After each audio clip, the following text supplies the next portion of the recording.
Okay, so everyone, welcome for another session. आज के session में हम इस सेशन में बात करते हैं फ्रैक्टल आर्ट और मैथमेटिक्स की।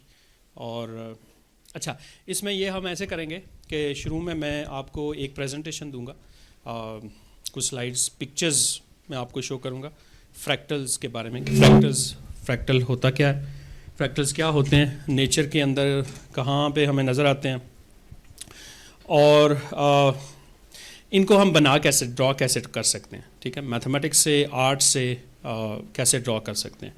और उसके एंड पे फिर हम एक गेम खेलेंगे जो मैं यहाँ पे बना के लेके आया हूँ। बल्कि वेरी थैंक्स टू आलम जिन्होंने ये बड़ी नाइस गेम बनाई है। तो ये हम गेम खेलेंगे और उससे भी एक फ्रैक्टल बनाएंगे, एक डायग्राम बनाएंगे बोर्ड के ऊपर। ठीक है, और उस दौरान उसके बाद हम आपको भी कहेंगे कि आप लोग भी कुछ फ्रैक्टल्स ड्रॉ करें। ठीक है, तो रिलैक्स और इसमें आप पार्टिसिपेट करें, क्वेश्चन पूछें। ठीक है, और जो आखिरी वाला पार्ट होगा उसमें जो आलम है ये हमें बोर्ड पे ड्राइंग करके कुछ फ्रैक्टल्स ड्रॉ करना सिखाएंगे। ठीक है, ड्राइंग से। तो वो वाला पार्ट भी इंटरेस्टिंग होगा और उसमें भी आपने अच्छी तरह पार्टिसिपेट करना है और यहाँ बल्कि बोर्ड पे आना भी है। ठीक है, बट शुरू करते हैं कि फ्रैक्टल्स क्या है। Let's start with that. तो ये ऑलरेडी एक बड़ी खूबसूरत डायग्राम नज़र आ रही है, ये भी एक फ्रैक्टल ही है, इसको मैं एक्सप्लेन करूँगा आगे चल के। तो थोड़ा सा एक डेफिनेशन है, क्योंकि मैथमेटिक्स में ना हम जब चीज़ों को पढ़ते हैं ना तो पहले डिफ़ाइन करते हैं कि फ्रैक्टल क्या होता है। What is a fractal.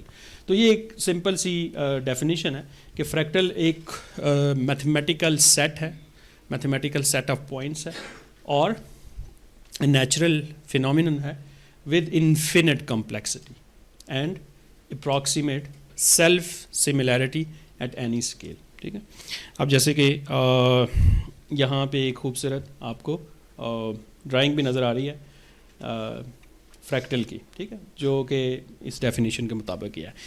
तो जस्ट इसके बारे में थोड़ा सा माइंड में रखें कि फ्रैक्टल क्या है या इसको हम कैसे डिफ़ाइन कर सकते हैं। अब मैं आपको पिक्चर्स बहुत सारी दिखाने लगा हूँ फ्रैक्टल्स की। For example, can we see fractals in nature, that's the question. क्या नेचर के अंदर फ्रैक्टल्स होते हैं? यस, जो हमने पहले डेफिनेशन किया है उसके मुताबिक आप अगर नेचर के अंदर देखेंगे तो बहुत सारे जो पैटर्न्स हैं, बज़ाहिर ऐसा लगेगा कि उनके अंदर कोई पैटर्न नहीं है, लेकिन जब डिटेल में जब आप स्टडी करेंगे तो पता चलेगा कि उनके अंदर भी कोई ना कोई पैटर्न है। ठीक है, जैसे कि इस साइड पे मैं आते हुए आज फिर कुछ फ्रैक्टल्स मैंने बाहर से तोड़े हैं।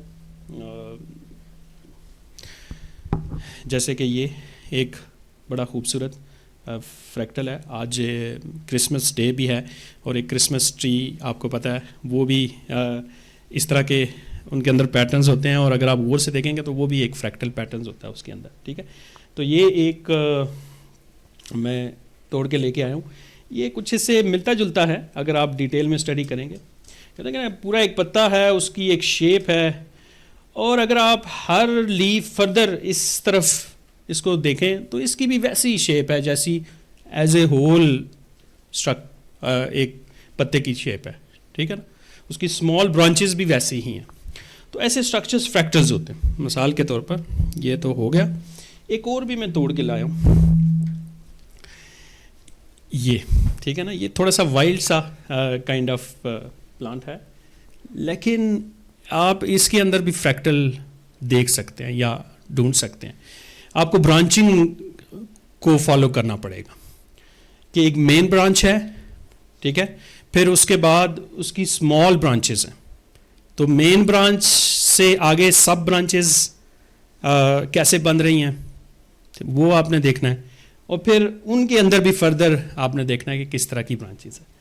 तो अगर आप इस तरीके से स्टडी करेंगे ना तो ये भी फ्रैक्टल ही है। ठीक है, क्योंकि इसके अंदर एक सेल्फ सिमिलैरिटी है, कुछ चीज़ है, जो कुछ पैटर्न है जो ये पौधा फॉलो कर रहा है बड़े इंटरेस्टिंग वे में। ठीक है, तो अब आप दरख्तों से, नेचर से भी ना मैथमेटिक्स निकाल सकते हैं इस तरीके से। मैथमेटिक्स ऐसा नहीं है जैसे 2 + 2 4 होता है, ये तो स्कूलों में ऐसे पढ़ाया जाता है तो हम समझते हैं कि ये मैथमेटिक्स है। नहीं, मैथमेटिक्स हमारे इर्द गिर्द भी है, ज्योमेट्री की फॉर्म है, मुख्तलिफ ज्योमेट्रिक शेप्स की फॉर्म है। तो ये वाली इस तरह की जो शेप्स होती हैं, ये इनको भी आप मैथमेटिकली स्टडी कर सकते हो, इनके पैटर्न्स को स्टडी कर सकते हो, ठीक है। तो ये मैं इधर रखता हूँ, बाद में आपने खुद इसको आके देखना है और इसमें फ्रैक्टल पैटर्न ढूंढना है, ठीक है। इसके अलावा जब लाइटनिंग बोल्ट होती है, उसको अगर आप पिक्चर उसकी लेंगे और उसके अंदर पैटर्न कोई तलाश करने की कोशिश करेंगे तो वहाँ पे भी आपको कोई ना कोई इस तरह का फ्रैक्टल पैटर्न मिल जाएगा। और टॉप राइट पे कुछ ग्रीन सब्ज़ी है जो गोभी की तरह होती है, ठीक है। कॉलीफ्लावर्स जो होते हैं बहुत सारे, तो उनके अंदर भी एक बड़ा फ्रैक्टल पैटर्न्स होता है, उसको मैं अभी थोड़ा जूम इन करके आपको दिखाता हूँ। और अगर आप किसी पानी वाली जगह पे चले जाएं, समंदर के करीब चले जाएं, सहरा के ऊपर साइल पे घूमें, तो वहाँ अगर आप कुछ पैटर्न तलाश करने की कोशिश करें पानी की वजह से जो बन रहे होते हैं, तो आपको काफ़ी सेल्फ सिमिलैरिटी वहाँ पे भी मिल जाएगी, ठीक है। और इधर तो ये वाइट नज़र आ रहा है, तो वाइट जो है वो किस वजह से वाइट है, कोई बताएगा? शायद स्नो की वजह से। अब ये जो स्नो है ये खूबसूरत लगती है ना, ये सीज़न भी स्नो का है, विंटर कैंप है। तो अगर आप मरी चले जाएं और वहाँ स्नो फॉलिंग हो रही हो, तो स्नो फॉलिंग होते हुए कितना अच्छा लगता है, खूबसूरत लगता है। और अगर आप किसी एक स्नो फ्लेक को कैच करें और उसको जूम इन करें किसी माइक्रोस्कोप से या किसी चीज़ से, तो उसके अंदर आपको बड़ा इंटरेस्टिंग एक पैटर्न नज़र आएगा। अब वो मैं आपको बताता हूँ, वो कुछ इस तरह का पैटर्न होता है। ये एक नेचुरल रियल वर्ल्ड फ्रैक्टल है, ठीक है। अगर बर्फ़ अच्छी लगती है ना, तो गिरते हुए भी अच्छी लगती है, दूर से भी अच्छी लगती है, और अगर आप उसको जूम इन करेंगे ना, वो तब भी अच्छी लगेगी। उसके अंदर सिमेट्रीज हैं, बड़े खूबसूरत पैटर्न्स हैं जो आप देख सकते हैं, ठीक है। अब ये एक रियल पिक्चर किसी ने ली है उसकी, जूम इन करके, और उसके अंदर से ये स्ट्रक्चर निकाला है, ठीक है। आप देखें ब्रांचेस के अंदर उसी तरह का बिहेवियर है इसकी भी, जिस तरह का एज ए होल आपको नज़र आ रहा है, ठीक है। तो ये बड़ा एक इंटरेस्टिंग फ्रैक्टल पैटर्न है। अब वही जो गोभी हमने पहले देखी थी, हमारे यहाँ शायद इस तरह की गोभी मार्केट में कम नज़र आती है। वो जो ब्रोकली होती है, ब्रोकली, वो इससे मिलती जुलती है, ठीक है। लेकिन ये उसी की एक टाइप है, मैंने उसी की एक काइंड है ब्रोकली की, ठीक है। रोमानेस्को ब्रोकली कहते हैं शायद इसको, लैटिन अमेरिकन में कंट्रीज़ में शायद होती है। तो अगर आप इसको भी जूम इन करेंगे तो बड़े इंटरेस्टिंग पैटर्न आपको इसके अंदर नजर आएंगे, ठीक है। और वैसे भी जो हमारे पास वाइट गोभी आती है ना, उसको भी जब हम काट रहे होते हैं ना, तो आप उसके स्ट्रक्चर को एंड पे देखेंगे ना, तो बड़ा खूबसूरत एक स्ट्रक्चर आपको मिलेगा, ठीक है। तो ये तो नेचर जो है ना, ये नेचर, इसका मतलब उस नेचर को फ्रैक्टल्स पसंद है, ठीक है। अब ये कौन सा ट्री है या कौन सा प्लांट है, कोई गेस कर सकता है? कैक्टस। कैक्टस की बहुत सारी वैरायटीज़ हैं, ठीक है, बहुत डिफरेंट टाइप्स हैं। तो कुछ कैक्टस जो है ना कुछ इस तरह के पैटर्न जो है ना फॉलो करते हैं, जो बड़े इंटरेस्टिंग लगते हैं। अगर उनको जूम इन करें, जूम आउट करें, तो उसके अंदर बड़े खूबसूरत पैटर्न्स हैं। जो मैथमेटिक्स होता है ना, उसमें एक मैथमेटिशियन जो है वो पैटर्न्स की तलाश में होता है। वो जहाँ भी उसे मिल जाए, नंबर्स के अंदर मिल जाए, नेचर के अंदर मिल जाए, जहाँ से भी मिल जाए, वो उनको तलाश करता है और उससे वो अपनी थ्योरीज बनाता है, आइडियाज़ बनाता है, फार्मूला बनाता है, ठीक है। तो ये एक बड़ी खूबसूरत है। अच्छा जी, फ्रैक्टल क्या हमारी बॉडीज़ में है, ठीक है। क्वेश्चन है आपका? इनको दीजिएगा माइक। ओके, लंग्स से पहले ये वाला देखते हैं, बट लंग्स पे दोबारा भी आएंगे जी। Is there something that doesn't include fractals? Yeah, there could be some patterns जो बहुत ही रैंडम से हों, ठीक है ना। ऐसे भी हो सकते हैं बहुत सारे पैटर्न्स जो बाजार नहीं लगेंगे कि ये फ्रैक्टल की तरह है, वो बिल्कुल ही रैंडम से होते हैं, क्योंकि सारे plants exactly fractal behaviour follow नहीं करते, ठीक है, वो अप्रॉक्सीमेशन होती है उसकी, ठीक है. So तो does a black hole contain fractals? It can contain fractals, ठीक है. अब फ्रैक्टल्स किस चीज़ के, that's the question. Space time के फ्रैक्टल्स, ठीक है, किस चीज़ के होंगे वो फ्रैक्टल्स. तो स्पेस के अंदर ये जो स्ट्रक्चर्स बनते हैं किस तरह के बनते हैं, ये इम्पॉर्टेंट आइडियाज़ हैं, हम कह सकते हैं कि शायद बन सकते हैं. ओके, एनीवे, बॉडी के अंदर हमारे बहुत सारे जो ऑर्गन्स हैं उनमें आपको फ्रैक्टल्स नज़र आते हैं. जैसे कि लंग्स हैं, अगर आप लंग्स को देखें जो जिनका काम ऑफ कोर्स ब्लड की सर्कुलेशन के लिए इम्पॉर्टेंट है या उसकी सफाई के लिए इम्पॉर्टेंट है, उसके लिए जो नेचर या इस पैटर्न को फॉलो करता है वो भी फ्रैक्टल लाइक ही है. उसको जब जूम इन करेंगे तो आपको बड़ा ही इंटरेस्टिंग स्ट्रक्चर्स बनेंगे. तो समटाइम्स मैथमेटिशियंस और बायोलॉजिस्ट मिल के इन स्ट्रक्चर्स को फाइंड करते हैं और इससे नए आइडियाज़ जो है ना वो बनाते हैं जी, और बहुत सारे प्रॉब्लम भी सॉल्व करते हैं. जी रहमान, आपका क्वेश्चन है. Why do I don't know why, but they exist the way. Okay, there could be some reasons के एक small minimum space के अंदर maximum complexity लाई जाए इस तरीके से कि जो efficiency है ना वो किसी भी structure की वो बेहतर तौर पे हो सके. This could be a reason. This could be an evolutionary reason, and there could be many other evolutionary reasons. But why nature then? How? I don't know. As in, I mean snowflakes में. Yeah, okay. अगर आप snowflake की बात करते हो ना, तो snowflake का जो स्ट्रक्चर है ना वो आपको एटॉमिक लेवल से फिर स्टडी करना है, क्योंकि इसे कहते हैं रिडक्शनिज्म. जब आपको बाज़ाहिर कोई चीज़ कम्प्लेक्स नज़र आती है, उसको समझने के लिए आप क्या करते हो, उसको तोड़ते हो, ठीक है ना, रिड्यूस करते हो कि ये रिड्यूस करते करते कहाँ से ये बात शुरू हुई है, ये पैटर्न्स कहाँ से शुरू हुआ है. तो स्नोफ्लेक के केस में तो देखें, स्नोफ्लेक में हमारे पास अल्टीमेटली स्नोफ्लेक किससे बनती है, पानी से ही बनती है. अब पानी किस चीज़ से बना है, जो हम पीते हैं हर वक्त यूज़ कर रहे होते हैं. ये इसका जो मालिक्यूल है, मालिक्यूल का इसका फार्मूला वो क्या है, H2O है. अब H2O में 2 हाइड्रोजन के हैं और एक ऑक्सीजन का एटम है. अब ये आपस में एक दूसरे के साथ जुड़ते हैं इस पानी के मालिक्यूल्स के अंदर. अब जब ये जुड़ रहे होते हैं ना तो उस वक्त ये पैटर्न बनाते हैं, ठीक है, एक बड़ा खूबसूरत उसी वक्त ही पैटर्न बन रहा होता है. और जब हम पानी को मुख्तलिफ एक्सपेरिमेंटेशन से चेंज करते हैं, जैसे ऊपर अभी लैब में कुछ एक्सपेरिमेंट्स हो रहे हैं, आप जाके करें, तो पानी का ये जो स्ट्रक्चर है ना ये चेंज होता है. आप इसको ठंडा करेंगे तो ये स्ट्रक्चर समटाइम बिल्कुल स्नोफ्लेक की फॉर्म में सामने आ जाएगा, और अगर आप इसको मज़ीद गर्म करेंगे तो वो स्ट्रक्चर टूट के ना इतना हल्का हो जाएगा या वो हवा में उड़ना शुरू हो जाएगा. और वैसे बर्फ़ भी हल्की होती है, इसलिए बर्फ़ जो है ना पानी से ऊपर आ जाती है, तैरना शुरू कर देती है. तो there could be many such interesting reasons. अब ये जो सवाल होते हैं ये आपको साइंटिस्ट बना देते हैं, ठीक है. साइंस कोई ऐसी चीज़ नहीं है कि बस जो किताबों में लिखी है. आपने नेचर को स्टडी करना है और नेचर के अंदर आपने सवाल जवाब करने हैं, जैसे कि ये कर रहे हैं, और फिर इनकी तलाश करनी है, और करते करते आप साइंटिस्ट बन जाएंगे, ठीक है, इनके अच्छे जवाब तलाश करने के चक्कर में. जी मज़ीद जी, नेचर के अंदर बहुत सारे दरख्त आपको आजकल नज़र आते हैं, पत्ते उनके झड़ गए हैं, ठीक है. पत्ते भी फ्रैक्टल ही के थे, लेकिन झड़ने के बाद जो बचा है वो स्ट्रक्चर कैसा है तो पता चलेगा वो भी कोई ना कोई फ्रैक्टल पैटर्न ही है. अगर आप किसी एक ब्रांच को देखेंगे, उसके सब ब्रांचेस को देखेंगे, तो एक सेल्फ सिमिलैरिटी आपको नज़र आएगी. अच्छा, क्या हम मैथ्स से या आर्ट से ये चीज़ें क्रिएट कर सकते हैं, दैट्स ए क्वेश्चन, ठीक है. क्योंकि हमने कहा था कि ये होगा फ्रैक्टल आर्ट एंड मैथ तो थोड़ा थोड़ा मैंने बता दिया आपको, आगे और बताऊंगा.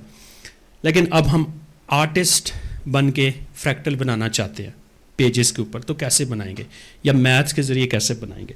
देखिए, मैथ्स में एक बड़ा मशहूर थ्योरम है जिसे कहते हैं पाइथागोरस थ्योरम. क्या है पाइथागोरस थ्योरम, याद है आपको, क्या होता है? ट्राइंगल होती है, उसमें कौन सी ट्राइंगल होती है? Right angle triangle. उसमें एक एंगल 90 डिग्री होना चाहिए और अगर आपके पास राइट एंगल ट्राइंगल हो तो उसमें हम ये कहते हैं कि A square plus B square is equal to C square. A क्या होता है, बी क्या होता है, सी क्या होता है। ए को आप बेस रख लें, बी को बेस रख लें, ए को परपेंडिकुलर रख लें, सी को हाइपोटेन्यूज रख लें, ठीक है। तो 3 साइड्स होती हैं ट्राइंगल के अंदर। तो आप एक ट्राइंगल लें और राइट एंगल ट्राइंगल लें, तो उसके ऊपर हम पाइथागोरस थ्योरम अप्लाई करके ये साबित कर सकते हैं कि A square plus B square C square के इक्वल होता है, ठीक है। तो अगर ये सी स्केयर है तो सी से सी स्क्वेयर बना लें। स्क्वेयर क्या होता है, स्क्वेयर ये शेप होती है ना, ये स्क्वेयर शेप है, ठीक है। तो इस साइड से जो आपने स्क्वेयर बनाना है वो इधर बना लें, ठीक है ना, उसी डायमेंशन का। और इस साइड से ये स्क्वेयर बना लें। अब इस प्रोसेस को रिपीट करें बार बार। जो नए आपके पास स्क्वेयर्स बने ना उनके साथ भी यही गेम खेलें। जी इनका क्वेश्चन है आलम। Does animals have fractals? या दे कैन हैव फ्रैक्टल्स।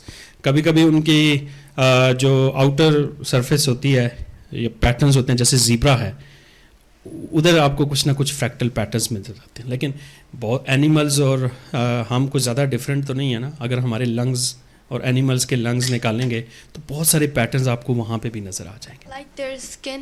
या skin, Furs? Yes they can have okay.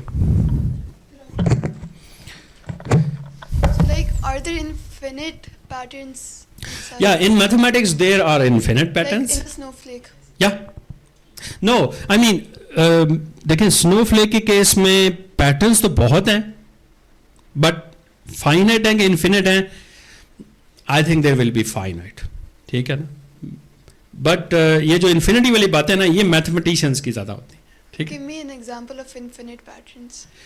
अभी यही है एक एग्जांपल, ठीक है। एक तो एग्जांपल मतलब इन्फिनिटी हमारा एक कॉन्सेप्ट है कि एक प्रोसेस जो नेवर एंडिंग होता है ना, उसे हम कहते हैं कि ये एक इन्फिनिट प्रोसेस है या इन्फिनिट कॉम्प्लेक्सिटी है। तो जैसे कि ये हमने एक प्रोसेस किया है, ये एक इन्फिनिट प्रोसेस है, आप इसको कहीं रोक नहीं सकते, ये एक इन्फिनिट ट्री बन जाएगा। तो इन्फिनिटी की बातें मैथमेटिशियंस ज़्यादा करते हैं, ठीक है। जो रियलिटी है ना, वो रियलिटी में इन्फिनिटी कैसे आती है, इस पे तो वैसे हमने 1-2 सेशन यहाँ पे भी किए थे। ट्रिप टू इन्फिनिटी के नाम से एक सेशन हमने एक समर कैंप में किया भी था यहाँ पे, बल्कि डॉक्यूमेंट्री भी देखी थी। तो वो तो देखना बहुत ज़रूरी है कि अगर आपको इन्फिनिटी की ट्रिप पे लेके जाया जाए तो फिर आप इन्फिनिटी के बारे में जब जानेंगे कि इन्फिनिटी, अच्छा एक इन्फिनिटी बड़ी इंटरेस्टिंग है। इन्फिनिटी एक तरह की भी नहीं होती, कुछ इन्फिनिटी स्मॉल होती हैं, कुछ बड़ी होती हैं, कुछ ज़्यादा बड़ी होती हैं, कुछ काउंटेबल होती हैं, कुछ अनकाउंटेबल होती हैं। तो ये जो इन्फिनिटी वाली बातें हैं, ये मैथमेटिशियंस को तो बहुत पसंद है। तो इन्फिनिटी मैथ्स में तो एग्जिस्ट करती है, ठीक है, और वेल डिफाइन है, उसका अपना मैथमेटिक्स है, उसका अपना अलजेब्रा है। रियलिटी में इन्फिनिटी शायद हमें ना मिल सके, ठीक है ना। स्ट्रक्चर्स एक स्टेज के बाद ना रुक जाते हैं। स्पेस टाइम को जब आप, क्योंकि ये सारी चीज़ें स्पेस के अंदर होती हैं, कोई भी आप स्ट्रक्चर्स बनाते हो जैसे कि ये हमारे यहाँ, इनको जब आप रिडक्शनिज्म को फॉलो करते हो, रिड्यूस करते चले जाते हो, अल्टीमेटली आप एटम तक पहुँचते हो। एटम, ग्रीक्स कहते थे एटम तो ऐसी चीज़ें जो फर्दर टूट नहीं सकती। उनका ख्याल था कि अल्टीमेटली आप किसी जगह पे आपको स्टॉप लगेगा, उसके बाद आप आगे नहीं जा सकते। लेकिन उनकी बातें कोई 2000 साल बाद अब हमें सही नज़र आना शुरू की कि अच्छा हाँ ऐसी कोई चीज़ होती है एटम नाम की। शुरू में लोग मानते भी नहीं थे कि एटम नाम की कोई चीज़ है, ठीक है। फिर आइंस्टाइन ने प्रूव किया या कुछ बातें की, तो यहाँ से साबित होगा कि एटम भी एग्जिस्ट करते हैं। तो हम सब एटम से मिलके बने हुए। अब एटम क्या तोड़ा जा सकता है? बाय डेफिनेशन एटम को नहीं तोड़ा जा सकता, लेकिन जब आप उसको तोड़ते हैं उसके लिए बहुत ज़्यादा एनर्जी चाहिए तोड़ने के लिए, ठीक है।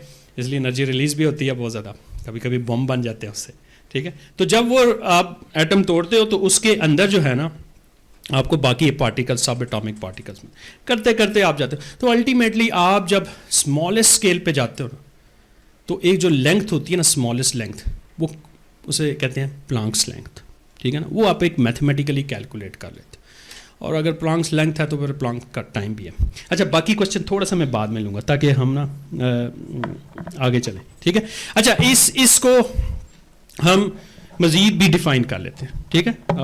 कलर से भी आप इस तरह की ट्री बना सकते हो।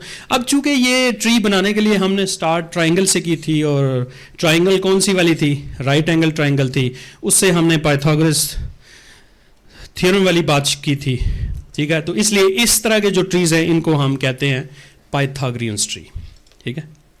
ये जो ट्रीज़ हमने दो देखे हैं पाइथागोरस, आप और भी बना सकते हो। तो आप बस आपको शेप्स चेंज करनी है, ट्राइंगल की शेप चेंज करनी है, आप बना सकते हैं। ये तो आलम आर्टिस्ट हैं, ये आप इनके साथ बैठ जाए, ये आपको बताएंगे कि ये कंस्ट्रक्शन कैसे की गई है। और आप खुद भी कोशिश करें, जब आप बनाएंगे ना फिर आपको इन्फिनिटी का भी कॉन्सेप्ट पता चलेगा, स्पेस टाइम का भी आइडिया होगा, स्पेस का आइडिया होगा, और स्पेस कैसे आपने आगे एक्सटेंड करनी है, ठीक है। कैसे आपने किक सर्कल को छोटा या इन शेप्स को छोटा बड़ा रखना है कि ताकि आपके पास कोई पैटर्न ना आए। अच्छा, अब ये प्रोसेस अभी हम करने लगे, ठीक है ना। मिसाल के तौर पे कुछ और फ्रैक्टर्स बनाते हैं आर्ट के ज़रिए। आलम बाद में आपको बोर्ड पे भी ये प्रोसेस करके दिखाएगा। आप एक ट्राइंगल ले लें कोई से भी। अच्छा, अब इसका ये है कि ट्राइंगल के अंदर 3 साइड्स होती हैं, हर साइड की कोई लेंथ है, ठीक है। अच्छा, हम लेंथ के साथ ना हर साइड के साथ एक छोटी सी गेम खेलेंगे, उसको तोड़ेंगे और एक नई साइड ऐड करेंगे। अब वो ट्रिक क्या है वो मैं बताता हूँ आपको। आप कोई एक लाइन ले लें, ठीक है, और उसके 3 हिस्से करें, कर सकते हैं आप। जब 3 हिस्से बराबर 3 बराबर हिस्से करें, ठीक है, तो जो दरमियान वाला हिस्सा ना उसको पहली दफ़ा ऊपर लेके आए, इसको ऊपर लेके आए, तो फिर वो उसके साथ जोड़ दें या इसके साथ जोड़ दें। तो जब जोड़ेंगे तो बीच में एक नया कुछ हिस्सा खाली हो जाएगा, डिस्कनेक्ट हो जाएगा, तो उतना हिस्सा ना नया ऐड कर दें। ये स्टेप एक प्रोसेस करें।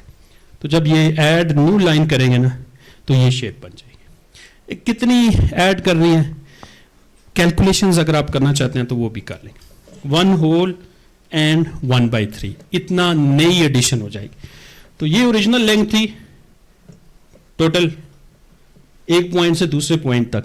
अब इस पॉइंट से उस पॉइंट तक लेंथ में थोड़ा सा इजाफा हो गया, ठीक है। अभी आप आर्ट के जरिए भी कर सकते हैं, ड्राइंग के जरिए भी कर सकते हैं, ये कर सकते हैं। अच्छा, अब ये प्रोसेस हमने रिपीट करना है क्योंकि फ्रैक्टल्स में रेपिटेशन आपको करनी पड़ती है।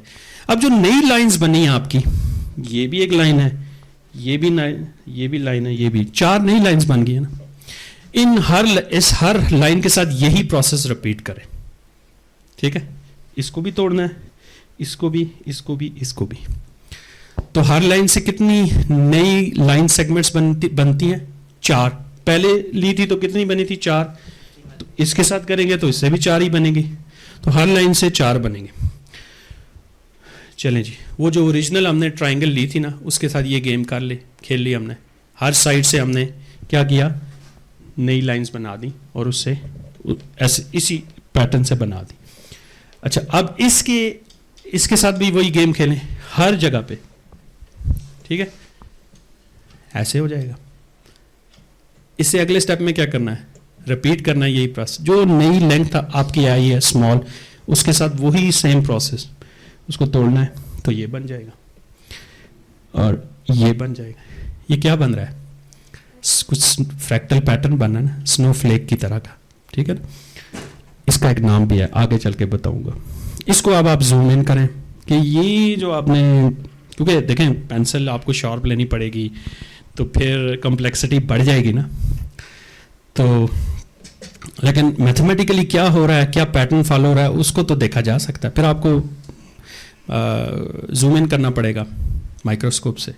जब जूम इन करेंगे फिर आपको उधर उसी तरह का ही पैटर्न नज़र आएगा। तो अब थोड़ा सा और मैथ, कि जब हम ये सारा प्रोसेस करेंगे तो जो फ्रैक्टल बनेगा उसका एरिया कितना होगा और उसकी लेंथ कितनी होगी, ठीक है। अब एरिया और लेंथ, एरिया तो मतलब वो हिस्सा जो कवर कर रहा है ना पूरा फ्रैक्टल, ठीक है ना। और पैरामीटर जो बाउंड्री है उसकी कैलकुलेशन है, उसे हम पैरामीटर कहते हैं। पैरामीटर क्या होता है, कोई भी शेप के अंदर पैरामीटर क्या होता है, उसकी जो बाउंड्री लेंथ होती है उसे पैरामीटर कहते हैं, ठीक है।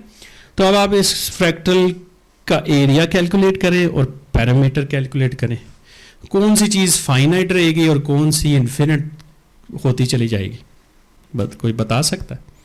गैस? एरिया फाइनाइट होगा लेकिन पेरीमीटर बढ़ता चला जाएगा। क्यों? हम हर दफ़ा जिस प्रोसेस में हमने किया, हर दफ़ा एक लेंथ ऐड कर रहे हैं, however small, but we are doing some addition every time. हर स्टेप में कुछ एडिशन हो रही है, जैसे कि पिछले स्टेप्स में हमने देखा। तो ये फ्रैक्टल पैटर्न फिर इस लिहाज से इंटरेस्टिंग हो गए कि एरिया आपका एक ख़ास मिकदार से आगे नहीं बढ़ता, लेकिन जो उसका पेरीमीटर है ना, लेंथ, बाउंड्री, वो बढ़ती चली जाती है। This is something interesting. इसका मतलब यह है कि पेरीमीटर, ये जो फ्रैक्टल्स का मैथमेटिक्स है ना, इसमें कुछ इंटरेस्टिंग चीज़ें हैं। इनके अंदर डायमेंशंस कुछ थोड़ी सी डिफरेंट होती हैं, इनकी डायमेंशंस भी फ्रैक्टल डायमेंशंस होती हैं। ये पूरा फिर मैथमेटिशियन इस तरह थोड़ा थोड़ा करके ना फिर नए नए आइडियाज़ जनरेट करते हैं। फ्रैक्टल डायमेंशंस वही होल नंबर में नहीं होती। कोई चीज़ या 1 डायमेंशनल हो गई, या 2 डायमेंशनल हो गई, या 3 डायमेंशनल हो गई, या 1 2 3 ये होल नंबर्स है। क्या कोई फ्रैक्टल डायमेंशंस वाली चीज़ें भी होती हैं? यस, फ्रैक्शन वाली डायमेंशन, फ्रैक्शन ऐसी कोई चीज़ इसमें डायमेंशन 1 और 2 के बीच में हो तो वो ये है, ठीक है। तो इसलिए हम ये फ्रैक्शनल डायमेंशंस, तो पर आपको फ्रैक्शनल कैलकुलस पूरा बनाना पड़ता है, ठीक है। फ्रैक्शनल मैथमेटिक्स एक अपनी नई फील्ड यहाँ से आप जनरेट कर लेते हो। अच्छा, अब इसकी ऊपर बेसिक कैलकुलेशंस आप कर सकते हो। अब वो जो मैंने कहा था कि पैरामीटर जो है वो बढ़ता चला जाएगा, उसका पूरा एक पैटर्न है, ठीक है ना। आप अगर आपके पास ओरिजिनल लाइन सेगमेंट आप लें ए, तो उससे कितने नए सेगमेंट्स आपने बनाए थे, याद हो? 3 थे, लेकिन एक हमने ऐड भी किया था, ठीक है। और उस केस में ओरिजिनल में फिर आपने पैरामीटर अगर कैलकुलेट करेंगे तो 3 टाइम्स ए होगा। ए कुछ भी हो सकता है। दूसरे स्टेप में हमने हर सेगमेंट को मजीद तोड़ा था, a/3 किया था। पहले तो इक्विलैटरल ट्रायंगल ली थी, फिर उसमें हर लेंथ को a/3 तोड़ा था, ठीक है। और उसके बाद आपने नए सेगमेंट्स वैसे बनाए थे और 12 बन गए थे। पैरामीटर उस केस में ये होगा। तो इसे आप कहते हैं इंडक्शन, ठीक है। इस प्रोसेस को मैथमेटिक्स में या साइंस में कहा जाता है इंडक्शन, कि आप स्मॉल स्टेप्स लेके करते करते जनरल आइडिया तक चले जाते हो, ठीक है ना। स्पेसिफिक से जनरल, तो काइंड ऑफ इंडक्शन हो जाती है, बस आगे चल के डिडक्शन भी हो जाती है। तो ये इसका जनरल फार्मूला बन जाता है। तो जब आप ऐसे करने लग जाएंगे, जो आपने स्टार्ट नेचर से किया, फिर आर्ट में आ गए, ज्योमेट्री में आ गए, ज्योमेट्री के बाद फिर अब मैथमेटिक्स में आ गए, फिर आप ये सारी बातें ना मैथमेटिकली करेंगे। लेकिन इनके पीछे क्या होगा? माइंड में पिक्चर्स होंगी, ठीक है। वो पिक्चर्स को आपने रिप्रेजेंट कर दिया मैथमेटिकली, और फिर आगे नंबर्स में आ गए, नंबर्स की फॉर्म में उसको रिप्रेजेंट कर दिया, ठीक है। तो अक्सर जब हमें नंबर्स नजर आ रहे होते हैं ना, हम कहते हैं ये क्या, ये कौन सी बातें हैं, कहाँ की बातें हैं, क्योंकि वो पिक्चर पीछे नहीं बन रही होती। और हमारा माइंड किस चीज़ को पसंद करता है? पिक्चर वाली स्टोरी को पसंद कर, इससे घबरा जाते हैं हम, ठीक है, ये लिंक नहीं कर पाते। अब चले एक और गेम खेलते हैं, वो वाली गेम अब भूल जाएं, एक नई स्टोरी, वो अब मैं उसकी हमने बना भी ली। उसमें ये है, आप एक ट्रायंगल लें, ट्रायंगल इक्विलैटरल ले लें, ठीक है। उसका जो दरमियान में एक ट्रायंगल ड्रा करें और उससे को बाहर निकाल दें, ठीक है, ये स्टेप। अब जो नई जगह स्पेसेस आपको खाली नजर आ रही हैं, उससे नई ट्रायंगल्स आ जाएंगी, ये इनके साथ भी यही रिपीट प्रोसेस करें, वो वाली शेप आ जाएगी। उसके बाद आप इस शेप पे आ जाएंगे, इस शेप पे आ जाएंगे, इस शेप पे। और ये प्रोसेस भी आप कब तक कर सकते हैं? अप टू इन्फिनिटी, ठीक है। अच्छा, हमने कोशिश की है करने की, मैंने और आलम ने मिलके, तो ये हमने ना बनाया। अब देखें, ये और इसकी रिप्रेजेंटेशन, प्रोजेक्शन देखें, इससे मिलती जुलती है ना जो बोर्ड के ऊपर हो रही है। सो ये प्रोसेस है। अब ये आप घर पे पेजेस से या इस तरह की कोई चीज़ लेके बनाएं, यू विल लाइक इट, ठीक है। तो बड़ी ट्रायंगल लेंगे तो ज़्यादा आपको स्मॉल ट्रायंगल्स बनानी पड़ेंगी, ठीक है। तो you can do it at home also, but क्या हम ये काम किसी और तरीके से भी कर सकते हैं, इसके अलावा भी, ट्राइंगल के अलावा ये देखते हैं। अच्छा, इससे पहले क्या हम, ये तो 2 डायमेंशनल शेप है, क्या कोई 3 डायमेंशनल अगर हम कोई शेप ले लें, पिरामिड लेट्स सपोज, क्योंकि इक्विलैटरल ट्राइंगल से आप पिरामिड तक जा सकते हो ज्योमेट्री में। तो अगर आपके पास पिरामिड हो, जिसे हम टेट्राहीड्रन भी कहते हैं, जिसमें 4 साइड्स होती हैं, हर साइड इक्विलैटरल ट्राइंगल ही होती है, और अगर वहां से शुरू करें और इसी तरह हम बीच वाले हिस्से निकालना शुरू कर दें, तो क्या ऐसा किया जा सकता? इसके लिए तो मैं ये लेके भी आया था, मेरे पास ये क्यूब थी, काइंड ऑफ रूबिक क्यूब थी, लेकिन टेट्राहेड्रन वाली, ठीक है। तो इससे आप ये गेम खेल सकते हो, ये बनी इसी तरीके से है, ठीक है। आप अगर आप देखें ना एंड्स वाले या कॉर्नर वाले, तो उधर भी उसी तरह की शेप्स हैं, जैसे एज ए होल एक शेप है, ठीक है। और इनको आप घुमा लें, ठीक है। अब ये डिफरेंट कलर्स आ जाएंगे, लेकिन है तो वो भी टेट्राहेड्रन ही है ना। ये जो नहीं है, ये भी टेट्राहेड्रन जैसी लग रही है, ऊपर वाले भी टेट्राहेड्रन ही है। तो ये एक ही जैसा पैटर्न है जो बार बार रिपीट हो रहा है 3D के अंदर में। तो आप ये प्रोसेस जो पहले आपने ट्राइंगल के साथ किया था, इसके साथ भी कर सकते हैं। तो ये आप बाद में यहाँ से लेके थोड़ा सा खेल भी सकते हैं, ताकि आपको थोड़ी सी फीलिंग आए 3 डायमेंशंस की। इस प्रोसेस को रिपीट करें तो इस पे आप पहुंच जाओगे। बढ़िया सा टेट्राहेड्रन बनाना चाहते हैं आप, पिरामिड जैसे कि इजिप्शियंस को पसंद थे, तो आप वैसे बना सकते हो।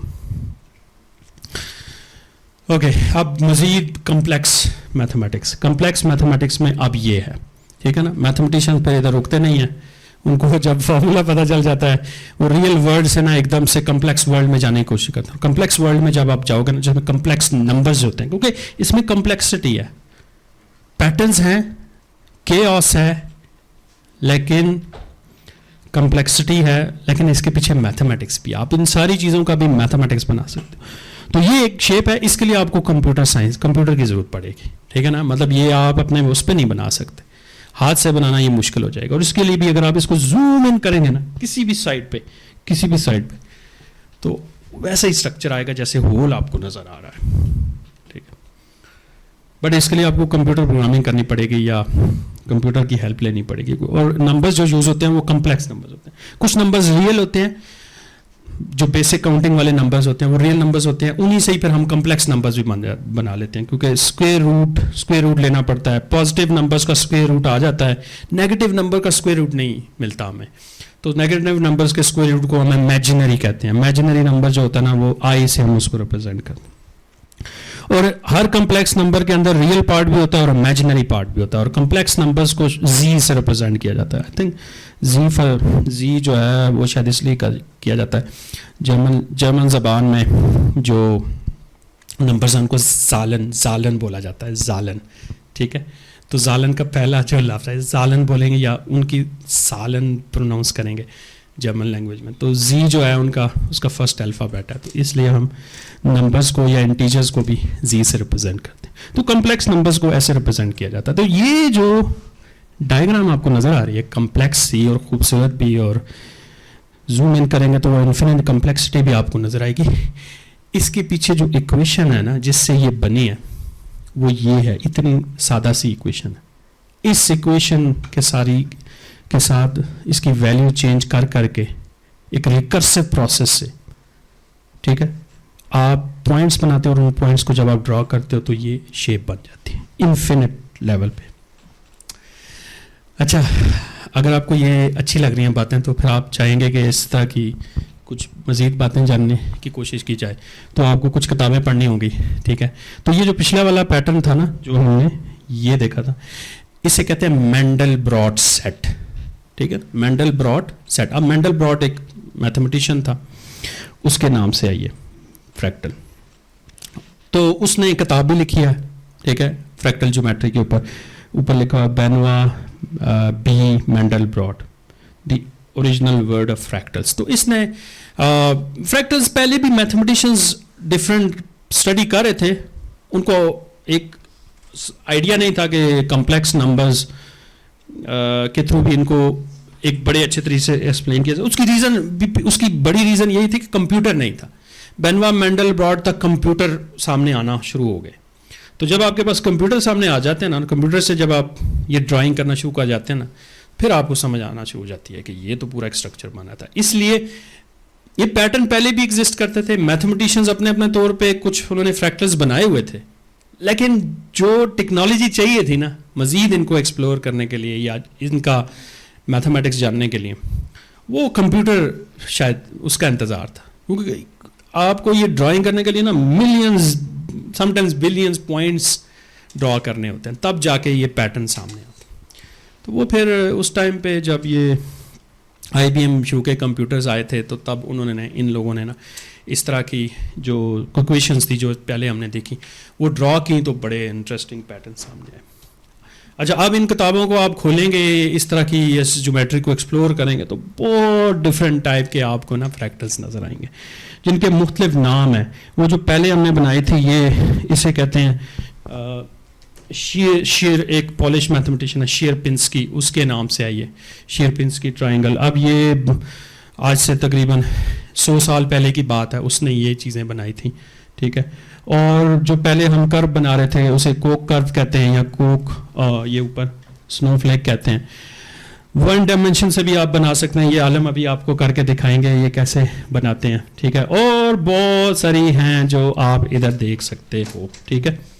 गुड, इनको मज़ीद एक्सप्लेन करेंगे थोड़ी देर बाद कि ये आपके पास ऐसे लग रहा है जैसे कोई कंघी है, ठीक है। इन्फिनिट कंघी है, और इस कंघी को हम कैंटर्स गॉम भी कहते हैं। अब कैंटर एक बड़ा मशहूर मैथमेटिशियन था जिसने इन्फिनिटी के ऊपर बड़े ज़बरदस्त आइडियाज़ दिए थे। 1872 में उसका एक मोनूमेंट भी है, वहाँ पे मैं गया था जब मैं जर्मनी में था, तो उसके बारे मैंने उसके कुछ कॉन्सेप्ट एक्सप्लेन भी किए थे, हाला जहाँ पे वो रहता था उधर। ओके, अब ये हमने देख लिया। अच्छा, एक और भी हमने बनाने की कोशिश की है, थैंक्स टू आलम अगेन।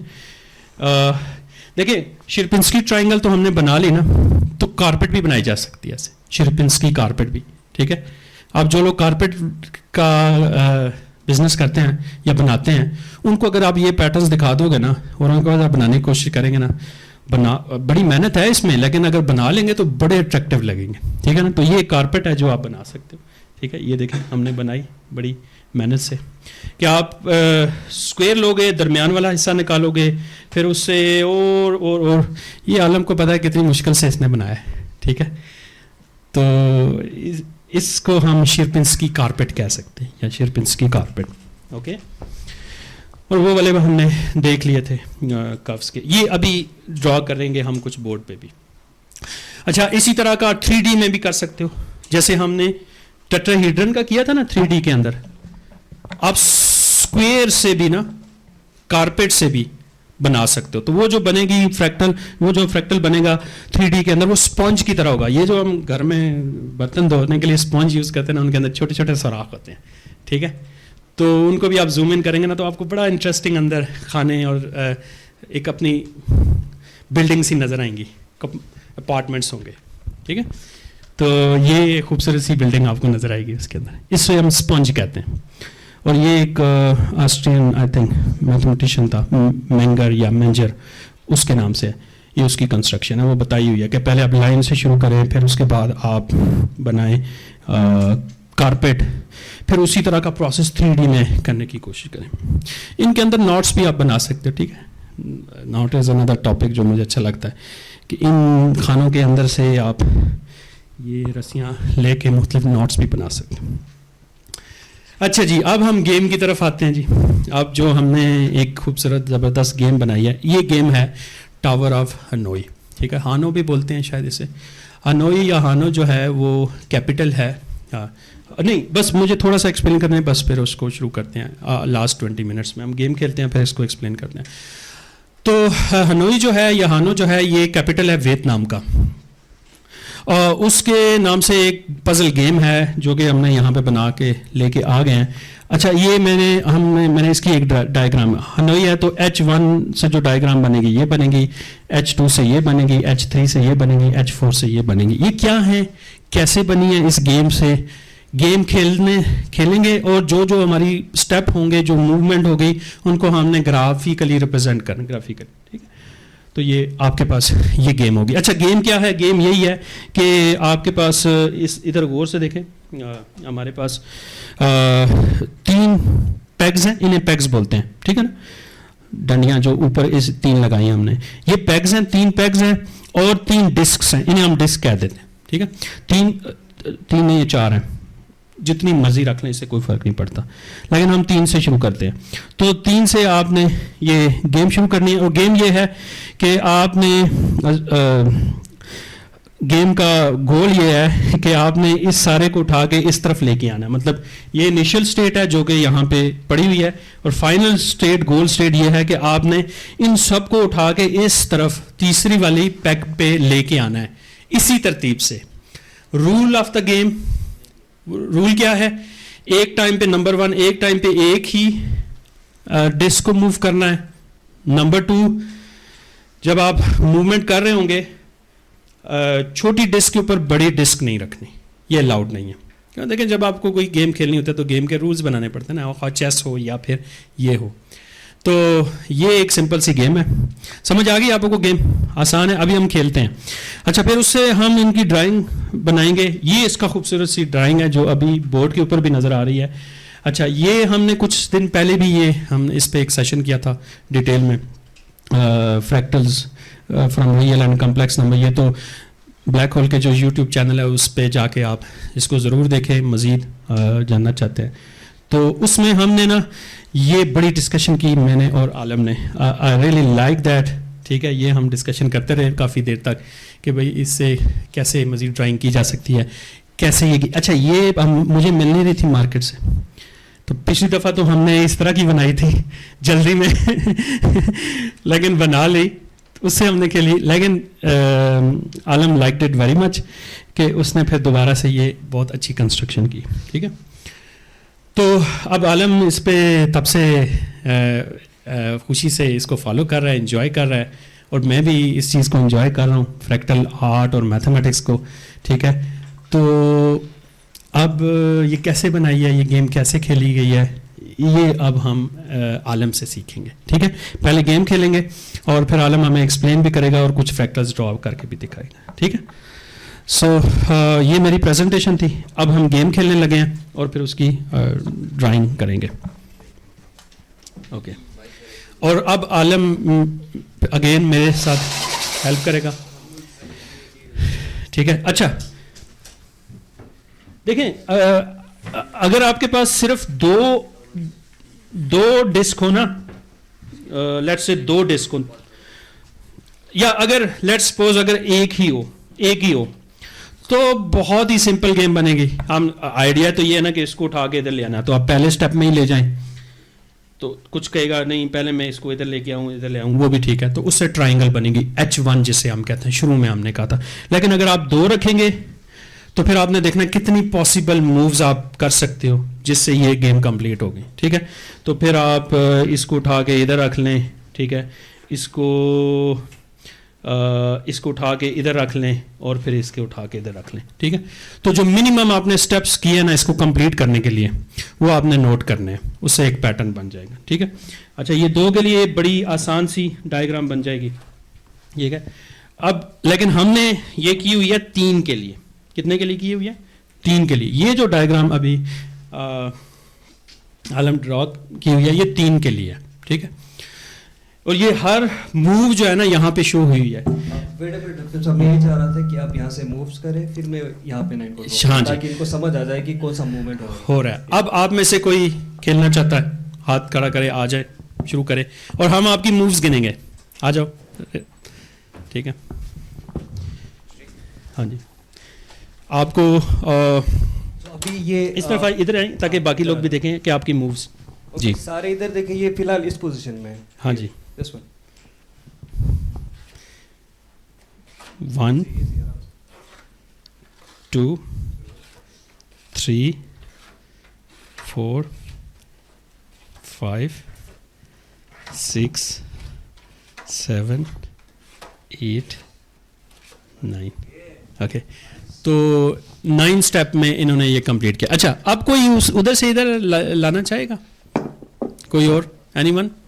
आ जाओ, कोई भी हानिया आप आ जाओ, आप ज़रा कंप्लीट करो, आ जाओ। चले इसको घुमा लेते हैं दोबारा से, ऐसे ऐसे कर लेते हैं, इस तरफ आ जाओ, ठीक है। हाँ। देखते हैं जी हानिया कितने स्टेप में करती है। 1 2 3 4 5 6 7 ओके। बट हानिया ने सेंटर में ना कंप्लीट किया, दैट्स आल्सो ए सोल्यूशन, ठीक है ना। ये भी एक सोल्यूशन है कि आप दरमियान में ले आए, लेकिन हमने रखा होता कि हम गोल स्टेट एंड पे लेके आएंगे। अच्छा, अब इसमें जितनी भी पॉसिबिलिटीज आप लूप में डाल सकते हो ना, अब बाज़ दफ़ा आप भूल भी जाते हो ना, आप कहते हो यार मैं घूम गया हूँ, ठीक है ना, तो वो भी जो भी लीगल मूव होगी ना, जो अलाउड मूव होगी, वो इधर ही शो हो जाएगी, ठीक है ना। आप इन सारी एक पॉसिबिलिटी स्पेस बना सकते हो आप, जिससे आप इसको रिप्रेजेंट कर सकते हो, ठीक है, वो इधर ही आएगी। लेकिन रूल को फॉलो करके जो एक लेजिटिमेट मूव पॉसिबल है वो यहाँ पे आ जाएगी। अच्छा, आप सवाल ये है, एक सवाल ये है मैथ्स का कि मिनिमम कितनी मूव्स आपको चाहिए इस गेम को कंप्लीट करने के लिए, कोई बता सकता है? मिनिमम कितनी थी? उन्होंने शायद 9 में कंप्लीट किया था, मुझे नहीं पता, आपने 8 में किया। तो मिनिमम कितनी मूव्स की जाएंगे ये गेम आप कंप्लीट कर लें? मैक्सिमम तो बहुत सारी आप कर सकते हो, मैक्सिमम तो इधर सारी हुई हैं, तो मिनिमम कितनी थी? 9 थी, आप 7 थी। आप कोई 7 में करके दिखा सकता है मुझे? कोई और आ जाओ आप। ट्राई इन सच अ वे कि ये 7 मूव्स में कंप्लीट हो जाए। इस पैक पे ना जी हाँ हाँ जी, चलो 1 2 2 3 4 5 6 7 ओके। इन्होंने 7 मूव, इन्होंने मिनिमम 7 मूव किए, लेकिन इधर तक लेके आए, ठीक है। अच्छा, यहाँ से अब आप फार्मूला बना सकते हो कि मिनिमम कितनी मूव्स हुई। अगर आप 2 की पावर 3 करते हैं तो क्या आंसर आता है? 8, तो उसमें से 1 माइनस कर लो, ठीक है। तो ये यहाँ पे ये आलम आप बता सकते हो ये मिनिमम मूव किस जगह पे शो हो रही है? अब ये मिनिमम मूव आलम बताता है आपको। मैंने सारे कंप्लीट नहीं किए क्योंकि मैं चाह रहा था कि हम साथ साथ करें और साथ साथ इसको बोर्ड पे भी ट्रैक करें। So what I did is कि हमने यहाँ से स्टार्ट किया ऑल द वे, फिर हम उधर से यहाँ गए, हियर हमने एक शिफ्ट कर दिया इस साइड पे जो सबसे छोटा था, उसको यहाँ मिडल में शिफ्ट करें या एंड में शिफ्ट करें, आपकी मर्जी है, मूव सेम है, ठीक है। उसके बाद हम फिर यहाँ पे आ गए, तीनों को हमने अलग अलग कर दिया ताकि हमें नेक्स्ट मूव का मौका मिले। फिर हम नेक्स्ट मूव पे हम यहाँ से यहाँ आ गए, ठीक है। उस छोटे को हमने इधर ले शिफ्ट किया, जो एंड में था उसको मिडल में शिफ्ट कर दिया, देन हम इधर आ गए, ठीक है। फिर उसको यहाँ पे शिफ्ट कर दिया, फिर तीनों को अलग किया, फिर इधर आ गए, फिर इसको यहाँ पे शिफ्ट कर दिया, देन हियर, ठीक है। तो अब ये पता चल रहा है कि ये जो डायगोनल है ना, ये से हम डायगोनल भी कह सकते हैं, ये जो डायगोनल वाली लाइंस हैं, एजेस, इनके लॉन्ग जो मूव्स हो रही है ना, ये मिनिमम है। अगर आप दरमियान में घूम गए ना तो वो आप दरमियान में घूम सकते हैं दरमियान में, ठीक है ना। इधर आ जाएंगे, इधर ऐसे, ठीक है, इधर शिफ्ट हो जाएंगे। हाँ, वो मूव्स आपकी अलाउड मूव्स होंगी, लेकिन बीच में से आप घूमते जाएंगे, लूप में आएंगे। इस तरह के जो प्रोसेस है रिकर्सिव प्रोसेस भी कहते हैं। ये एल्गोरिदम होता है ना, इसमें एल्गोरिदम आप इसको कंप्यूटर से भी कर सकते हो कि आप इंस्ट्रक्शंस आपको इनिशियल मिलती हैं, उनके बाद फिर आप अगले स्टेप पे आप जाते हो, रिकर्सिव प्रोसेसेस होते हैं, ठीक है। ये एक एल्गोरिथमिक प्रोसेस होता है। अच्छा, आप 4 के लिए करना बता। हाँ, मैं आपको 4 का ही बता रहा था। देखिए, हमारे पास 3 पिलर्स है और 3 प्लेट्स है। व्हाट इफ की 3 पिलर्स और 4 प्लेट्स हो? हाँ 3 पिलर्स और 4 प्लेट्स होंगे ना, उसका शेप ये नहीं बनेगा, उसका शेप ये बनेगा। Can I have some space? हाँ नहीं, पेग्स आप मूव ज़्यादा कर रहे हैं। हाँ, मैं जैसे इनको वो बता रहा हूँ, मैं इनको थोड़ा सा कॉन्सेप्ट दे रहा हूँ। पिलर्स 3 ही रहेंगे।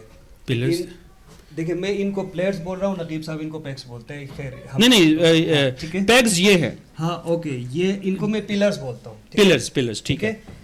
और ये आपके प्लेट्स। हाँ, सो व्हाट इफ की guys, I need your attention, वरना ये गेम आपको समझ नहीं आएगी। हाँ ठीक है। व्हाट इफ की प्लेट्स 4 हो, पिलर्स 3 हो, उसका शेप ये नहीं बनेगा, उसका शेप ये बनेगा। This is very complex. पूरी रात लगी है भाई इसको समझने में, ठीक है। Now I will start from here, ठीक है, ये आएगा यूं, देन हियर,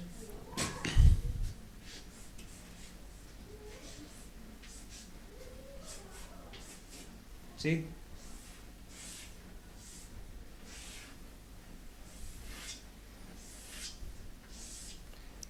अब पता है क्या, दिस इज वन, ये एक है, एक पीस है, अब इसी के 4 बनेंगे। हाउ? ऐसे, लाइक दिस, एक यहाँ पे बनेगा, एक यहाँ पे बनेगा, एक यहाँ पे बनेगा, एक यहाँ पे बनेगा, और फिर ये कनेक्ट होंगे सारे, हाँ, लाइक दिस। अगर आप डिस्क बढ़ा देंगे, अच्छा मैं ऐसे एक्सप्लेन करता हूँ, ठीक है। इनका कहने का मतलब ये है कि हमारे पास जो पेग्स हैं ना, डंडियाँ हैं, वो कितनी हैं? 3 हैं। अगर वो 4 हो जाएं और यही गेम खेलनी पड़े तो डायग्राम कैसी होगी? तो ऐसी डायग्राम 4 के लिए नहीं बनेगी, 4 के लिए ये डायग्राम बनेगी, ठीक है। डिस्क आप बढ़ा सकते हो, डिस्क आप ऐड जितना मर्जी करो। अच्छा, अब एक सवाल पहले इसी के लिए, इसी गेम के ऊपर, कम्प्लेक्सिटी हमने बढ़ानी है, फ्रैक्टल्स तो बन जाएंगे, ठीक है। अब देखें 4 डिस्क ही हैं तो मिनिमम कितनी मूव्स होंगी, कोई बता सकता है? 4 डिस्क के लिए कि आप कंप्लीट कर लो गेम को, 15। कैसे पता चला? वेरी गुड, 2 की पावर 4 माइनस 1, तो मिनिमम 15 होगी। अगर आप 5 डिस्क लगाओगे तो कितनी होंगी? 2 की पावर 6 कितना होता है? 32, और एक माइनस करना 31। Very good. अच्छा, अगर 2 की पावर 64 डिस्क हो तो कितनी मूव्स होंगी? अच्छा जी, 2 की पावर 64 माइनस 1 करनी। अच्छा, 2 की पावर 64 कोई बता सकता है कितना? इसका आंसर क्या होगा? आप में से चेस किसने खेली है? चेस सबने खेली है। चेस के कितने खाने होते हैं? 64 खाने उधर भी होते हैं।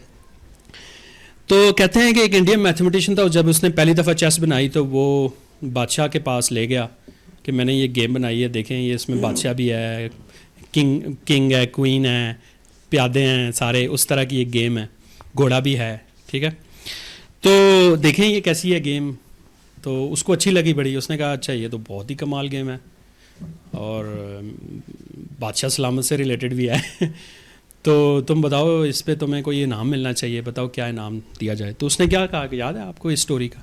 उसने कहा आप ऐसा करें, मुझे थोड़े से चावल दे दें कुछ चावल दे दें, मुझे चावल चाहिए, ठीक है, लेकिन इतने चाहिए जितने मैं आपसे मांग रहा हूँ। मुझे आप इस तरह करें कि टोटल खाने हैं 64, तो आप इस तरह करें हर खाने पे, पहले खाने पे 1 चावल का दाना रखें, दूसरे पे 2, तीसरे पे 2 की पावर 3 8, चौथे खाने पे 2 की पावर 4 16, पाँचवें पे 2 की पावर 5 32। तो ये करते चले जाएं, हर खाने में ना इतने चावल रखते चले जाएं और आखिर में 2 की पावर 64, आखिरी खाने में 2 की पावर 64 चावल रख के मुझे दे दें, मुझे ये चाहिए। तो वो किंग था, मैथमेटिशियन तो नहीं था ठीक है। उसने कहा ये क्या है, ये तो कोई बात ही ना हो, ये तो हम आपको दे देंगे, कोई अच्छी चीज़ बताओ, कोई ऐसा था जो ज़रा कोई बड़ा इनाम हो। उसने कहा बस आप मुझे ये दे दें। तो जब वो उसने बुला लिए बादशाह ने कि बंदे के चलो चावल भी लेके आओ और ये गिनना शुरू करो। तो जब वो आधे में ही पहुँचे ना तो चावल उनके ख़त्म हो गए जी, क्यों? सल्तनत के ख़त्म हो गए। हाँ जी, तो सारे सल्तनत के चावल जो है ना वो ख़त्म हो गए, ठीक है, क्योंकि ये 2 की पावर 64 बहुत बड़ा नंबर है। अच्छा जी, अब इसके साथ क्या तल्लक है? वही तल्लक है कि मैं ये कह रहा हूँ कि अगर आपके पास 64 डिस्क हो और आपको ये गेम कंप्लीट करनी हो तो कितना टाइम लगेगा आपके पास? ये तो ऐसे ही होगा जितने चावल हैं उतना ही सेकंड्स लगेंगे आपको गेम कंप्लीट, क्योंकि हर सेकंड में आपने एक मूव करनी है, फर्ज करें तो कितने सेकंड्स लगेंगे? 2 की पावर 64 माइनस 1 सेकंड्स लगेंगे। अब 2 की पावर 64 माइनस 1 तो बहुत बड़ा नंबर है अगर आप टाइम सेकंड्स के हिसाब से कैलकुलेट करेंगे। ये तो हमारा 13-14 बिलियन जो यूनिवर्स की एज है, इससे भी ज़्यादा बड़ा टाइम है। तो मिथ यही है, स्टोरी यही है कि हनोई के अंदर, जिसकी वजह से टावर ऑफ हनोई है, वियतनाम के अंदर कुछ पहाड़ हैं, उधर कुछ मंक्स बैठे हुए हैं, पहाड़ों की शक्ल भी शायद ऐसी ही है। वो उधर गिलगित चले जाए ना, वो एक पासों के कोन्स हैं, कौन से कोन्स होते हैं आपको मिल जाते हैं, है ना? तो वो बड़े खूबसूरत से पहाड़ हैं, उन पे कुछ मंक्स बैठे हैं और उनको ये टास्क उन्होंने दे दिया है कि आपने ये गेम कंप्लीट करनी है। और उनके पास डिस्क कितनी है? 2 की पावर मतलब 64 डिस्क है और उन्होंने ये गेम कंप्लीट करनी है, और ये वो तब से कर रहे हैं जब से ये यूनिवर्स कायनात बनी है। तो जैसे ही वो उनकी गेम कंप्लीट हो जाएगी तो ये यूनिवर्स जो है ना वो एंड हो जाएगा, ठीक है। तो अब ये इतना बड़ा नंबर ये कंप्लीट कब होगी अब हमें नहीं पता, ठीक है, क्योंकि ये बहुत बड़ा नंबर है, ठीक है। हाँ जी, तो ये इस गेम का उसके साथ भी तल्लक है। अच्छा जी, ये तो होगी बात गेम से रिलेटेड, और ये हमने ड्राइंग भी बना ली। अब इसके आगे जो मैथमेटिक्स की आगे मज़ीद कम्प्लेक्सिटी है वो तो आप फिर इमेजिन कर लें कि अगर आपके पास 5 पेग्स हों तो क्या होगा, किस तरह का फ्रैक्टल बनेगा। तो बात तो फिर कम्प्लेक्सिटी में चली जाएगी ना, और इन्फिनिटी में चली जाएगी ना। तो मैथमेटिशियन तो कर लेते हैं कुछ ना कुछ ऐसा, ठीक है, वो कुछ ना कुछ फार्मूले भी बना लेते हैं इन चीज़ों से भी, हाई डायमेंशंस की। लेकिन हम इतना आगे की डायमेंशंस में नहीं जाएंगे, ठीक है। हम अब बेसिक लेवल की जो बेसिक आर्ट हमने किया, फ्रैक्टल्स किया, ये हम ड्रॉ करेंगे, और अब ये आलम ही करेगा, ठीक है। Thank you. अगर कोई क्वेश्चन हुआ तो फिर आप बाद में मुझसे ज़रूर पूछें।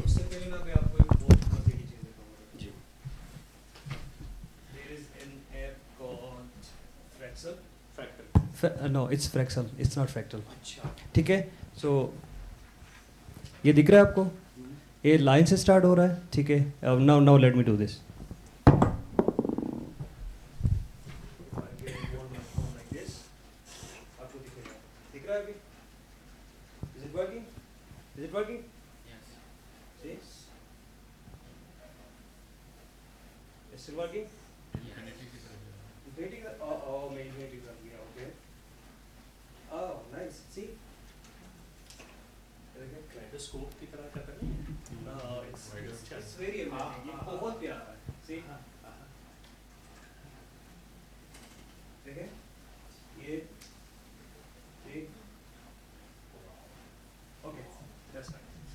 ठीक है। अच्छा, आप मज़ीद कुछ ड्राइंग आप लोगों को मैंने पेजेस दिए, पेंसिल्स हैं आपके पास?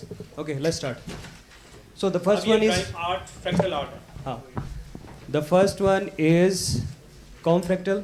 उसको कॉम क्या कहते हैं? कैंटर्स कॉम। कैंटर्स कॉम, मुझे उसका नाम नहीं पता है, जस्ट ड्रॉ, ठीक है। कंघी बनानी है, इनफिनिट कंघी। Okay, we will start from a line. Line से शुरू करें, ठीक है। उसको आप इसी लाइन को आप 2 हिस्सों में, पेंसिल है सबके पास? Do you got pencils? Are you ready? आप जब रेडी होंगे फिर मैं स्टार्ट करूंगा। Are you guys ready all? Ready हो? अच्छा, अभी नाउ हम इसी लाइन को 2 हिस्सों में तकसीम कर देंगे, ठीक है। ये बीच वाला हिस्सा इसका हटा देंगे। फर्स्ट आपका पहला, ठीक है। Let me do this. 1 2, इसका बीच वाला हिस्सा उठ गया। अब इसको फर्दर आपने डिवाइड करते जाना है। सी 1 2 1 2, ठीक है। 1 2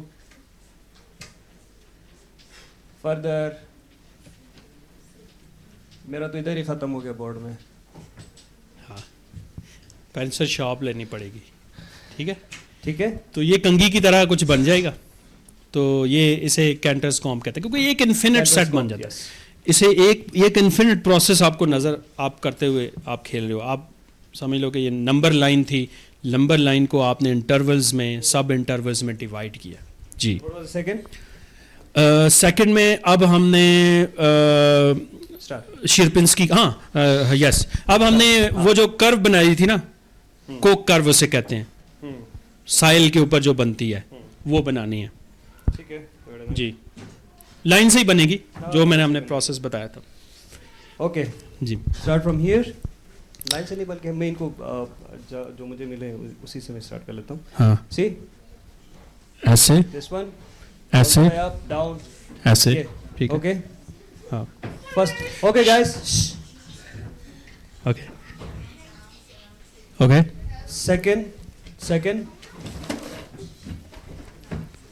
मैं इनको आने दो जरा, मैं कर लेता हूँ।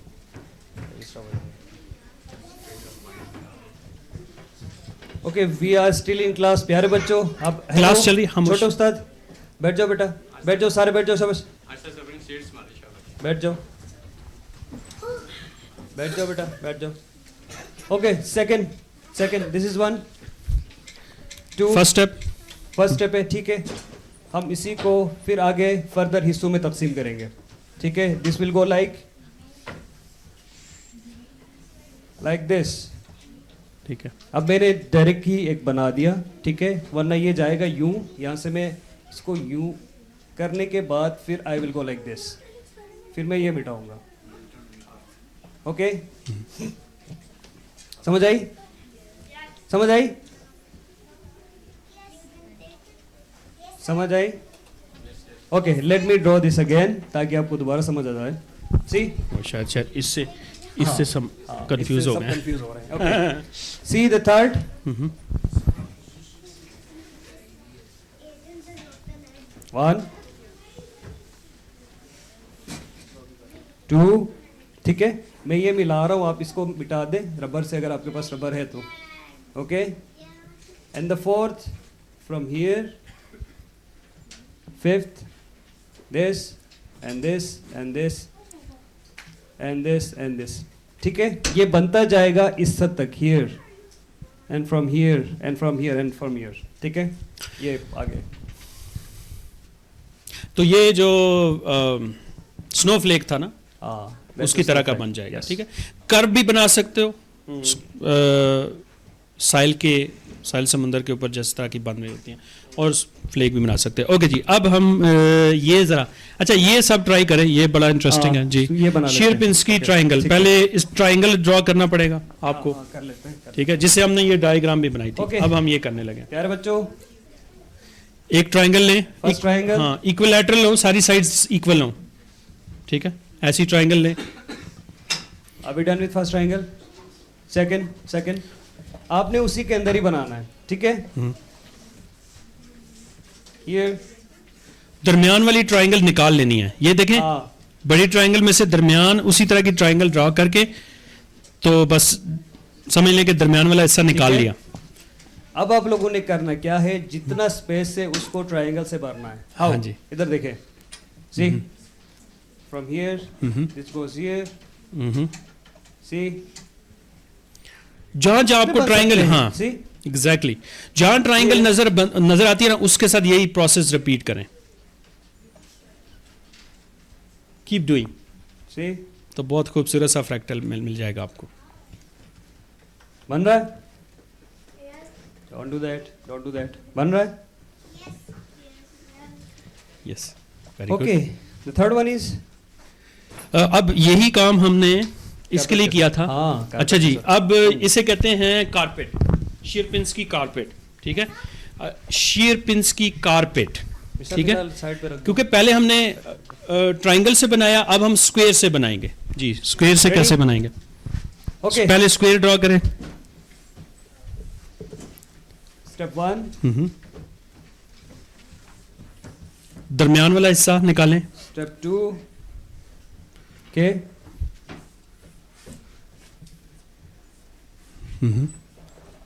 Step 3,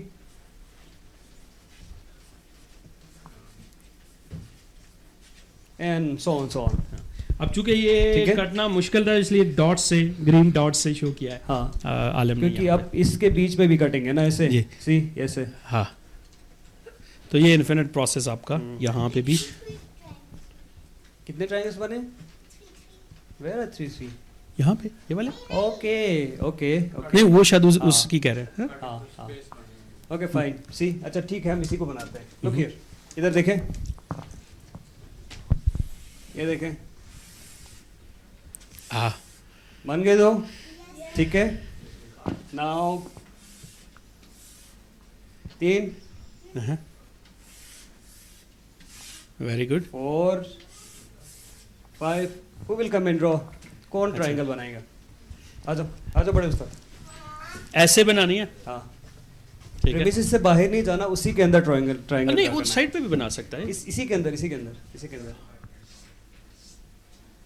do it perfectly man.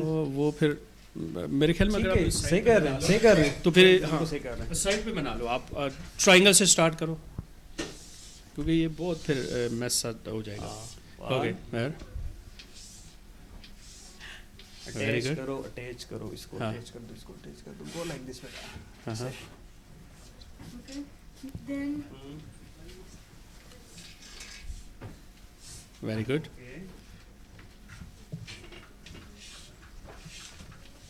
Okay very good. ठीक है.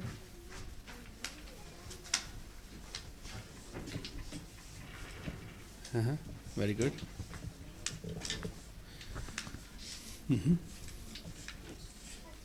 और टॉप पे भी हो सकता है. हाँ, और top पे, हाँ, top पे जहाँ पे भी ट्रायंगल नज़र आए ना आपको और आपके पास ऑप्शन हो तो उधर ड्रॉ कर लो. तो ये बन गई यहाँ पे. ये तो ड्राइंग की आपने. घर जाके आपने ये पेज के ऊपर इसी तरह कटिंग करके भी बनानी है. ठीक है. अच्छा प्यारे बच्चों, ब्रेक टाइम हो गया है. That's हम it. लोग क्लास को इधर ही स्टॉप कर देते हैं. आप लोगों के हाथ में पेज है, पेंसिल 3D में ऐसे बनेगा. ड्रॉ करें. ठीक है.